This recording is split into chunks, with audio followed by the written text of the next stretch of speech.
positions over the years that he really knows the defense inside and out. So I'm expecting him to make a full recovery and be ready to go when we start summer practice. So even though he's not out there, do you feel like he's helping some of the young guys? I do, absolutely. He's helping himself because he's on the front row. He's answering questions. He's not looking to go to the training room and miss what's going on in the meeting room. He's getting his work done, his rehab done. Of course, he had surgery last week, but he's going to be just fine. As far as that roster, say he just got to be the most physically similar group we've ever had. Yeah, I mean we've got a lot of continuity back there, and I feel like we've got a lot of guys that know what to do. We've got a lot of stuff in right now, and I feel like all the way down to even some of our walk-on players where they have a pretty good understanding of it. My goal coming in for the safeties was the cross-train, be able to play both strong and free, the nickel with Makuba to be able to play some corner, some nickel, and some strong, and we've been able to do that, and the guys are really picking up on it. Jalen Smith, Jalen Phillips, his progression. JP's been incredible. He's been, he stepped in. I feel like he's got a lot more confidence. He's a lot more seasoned right now. He's played a lot. He started in several games, and he's really embraced his role. And what he did in the Cheez-It Bowl, man, he was fantastic. Had a great game. I think he had two pass breakups, had a few big hits in that game, and then he's come out this spring and really emerged as a leader of that group, and just eager and hungry to learn and get better. So, I think his coverage skills have gotten a lot better too. You mentioned Makuba. Has he been able to take his game to the next level so far from what you've seen from him? Oh, definitely. Makuba's a special player. And I mean, he's doing it at 3 different positions and picking up on it. He get all that knowledge. All that's going to do is just help him and help us, to get more speed on the field at times when we need to. And but he's definitely improved a ton. Speaking of the Cheez-It Bowl, did it help that you guys had that time together instead of just coming in cold in the spring and saying, "Hey, we're the new DCs"? There's no question about it. I mean, you get that thrown on you, and which is fantastic. That's exactly what you want in this business. You want that opportunity, and Wes and I worked really well together. We worked really well together. Even when he was an analyst, the guy's brilliant and does a great job. But not only that, he's very humble, and But yes, to answer your question, going through a whole, we went through the 2 weeks of preparation and getting ready and getting in front of the guys and gaining their confidence and gaining their trust because we played really good defense, efficiency-wise, better than we played all year last year. So now that you've had this part of the spring, you had the day's scrimmage, is the defense where you guys want it to be? Well, it's never where you want it to be. You always want it to get better and better and better, but we're playing at a high level right now in the scrimmages.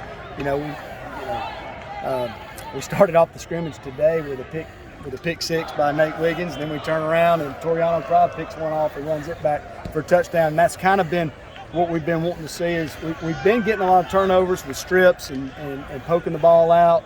That's been an emphasis for us, but to come out and get the interceptions, that was something we were putting a lot of emphasis on. Hey, we want to get the ball in the air. All right, let's go get the ball, which means we got to do better in our one-on-one drills. So it tells me we're improving in our man-to-man periods. And then when you put 11 on 11 out there, that shows up. So, that's been good to see coverage-wise. And then, up front, we're doing it without Brian Brzee and Trey Williams right now. Those guys, those defensive linemen are getting opportunity, and they're really stepping up and, and doing well. And, same thing in all positions, really.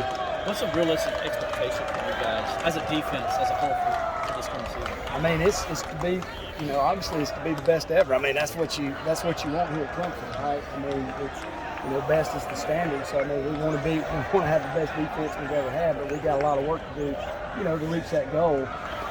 But we've got the tools to do it. Thad Turnipseed told me one time every national championship team he's been a part of had a dominant defensive line. That was the common denominator. Right. Will you have a national championship caliber defensive line this year? There's no question. Our defensive line is fantastic, and as long as they put in the work from now until the time we start, the work that needs to be done, and we don't go reading our press clippings, we got a chance. But you got to put the work in. When you go back to that that 2018 defensive line, those guys were different. They were special, and they had great leadership. And this defensive line has that same thing about them. They have that same characteristic about them. So, and they got a lot of experience too. Going back to the cross training we discussed about earlier with the pool, what do you see when you bring back Carter back to safety position? Does he come back there for you and say put him back there and play him back there? Yeah, just he has. Yes, I mean he's a guy that can play multiple positions, especially on early downs. You know, he can do that. But that's kind of where that nickel position, the nickel Sam position, has come to. I mean, it's become a space game.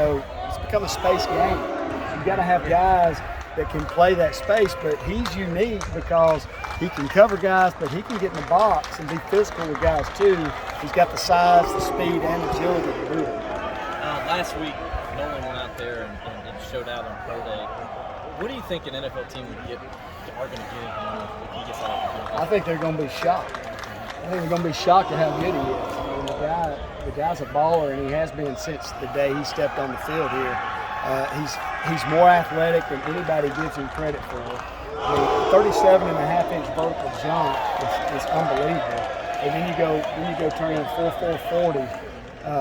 But they're going to get a smart player, you know, which is probably what they think they're getting. I'm getting a smart player, but they're going to get the athleticism that they don't expect.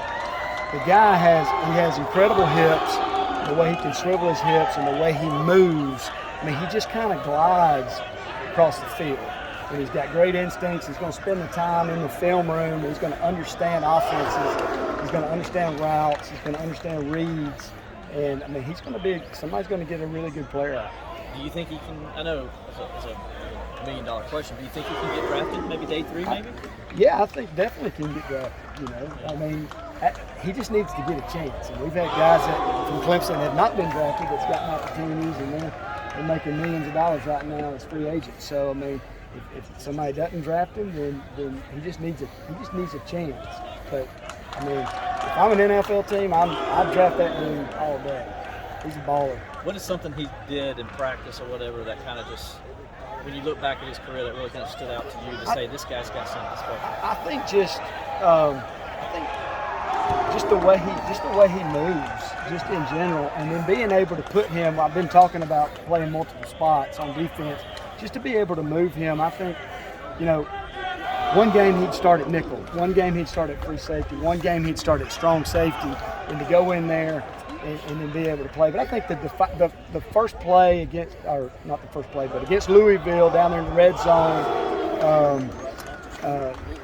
what's that quarterback? Cunningham. Or Jackson? No, Jackson. Yeah. Yeah, Jackson breaks loose and he tackles him in open field and keeps him out of the end zone. And when I saw that, I was like, that guy is special. So Somebody walking out today winked at me and said defense is great, bend but don't break most of the time. Is that kind of an apt description of what you saw out there today? I don't know. I thought we looked pretty good. I didn't see a lot of bending. We scored 2 defensive touchdowns. Let's see, we got a 3 and out to start with. We got a pick 6 on the next drive. Then we got another pick 6 on the next drive. Sure. I'd say that's pretty aggressive. Had a 2-minute stop, but they didn't even get a field goal out of it with our first group. You know, the only disappointing thing would have been probably on the 4-yard line. We let them score on a little crush route, right, where we had a bust. You know, but that's fixable. Right. You know, it wasn't a lack of effort or anything like that. So I wouldn't say we've been a whole lot. So Wes has said he's going to simplify things, or you guys are going to simplify things. Not make it a simple defense, but make this defense play faster. Have you seen that, and have you seen it out here? Absolutely, and I think part of that is as we do our. I mean, we're still gonna have the same stuff. Sure. But as we do the install, we're focusing a little bit longer and shorter on the day. So I mean, we're making the install a little bit shorter per day. But I mean, you get to the end of the spring, we got, and you check it with last spring, we're about the same. We're about at the same spot. We've just spent more time on the front end, learning it, perfecting it, trying to master, you know, the different nuances of the scheme. You're placing 2 potentially first round in the draft quarterbacks, you know,